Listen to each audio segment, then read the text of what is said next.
President Putin has been in Kazakhstan, a really spectacular welcoming ceremony, and he said that at present, the Ministry of Defense and the General Staff are selecting targets to hit on Ukrainian territory, and these could be military facilities, defense and industrial enterprises, or decision-making centers in Kyiv. Today there was a massive aerial assault on Kyiv, and Zelensky has talked about this being a vile escalation, which of course it absolutely is. There has to be some sort of end to this. Zelensky now wants to have a second peace plan conference, and I suppose everybody is now waiting for Trump to come into office, and in the meantime there's a mad rush for Putin to do as much damage as he possibly can. I put up a video yesterday about the last speech Putin gave, which looks extraordinarily doctored. I don't think it's exclusively AI, by the way. AI has difficulty with hands, which is why I think there's a cutout at the front of a clip from Putin, from one of Putin's previous videos, a real video, and it's either been slowed down or put on some sort of loop, which is why the fingers twitch every so often. But if you, but then if you look at it carefully, there's a series of images which seem to be layered one on top of the other, and the AI element, which I think is probably a lip sync, again possibly dubbed over authentic footage,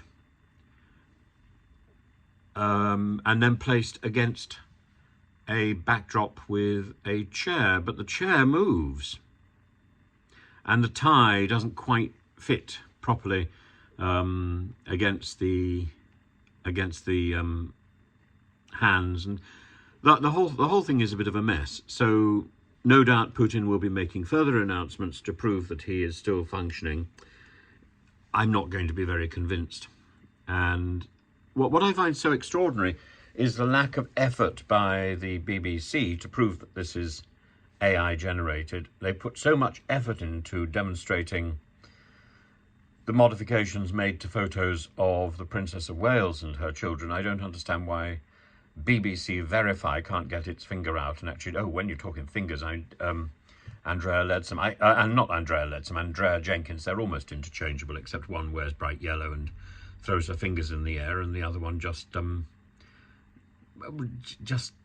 looks sour and tells us that Brexit comes with benefits and then can't name them. But Putin and his threats.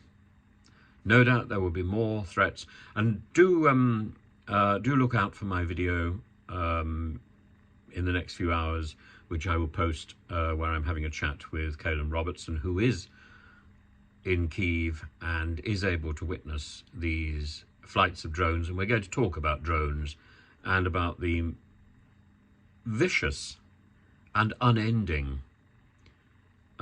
assault on Ukraine which Russia is perpetrating, and specifically the targeting of civilians, which Caelan has documented very well in Kherson. So any Russian propagandists who try to claim that Russia is not targeting civilians, go and put your head back under the sand, because this is demonstrably the case.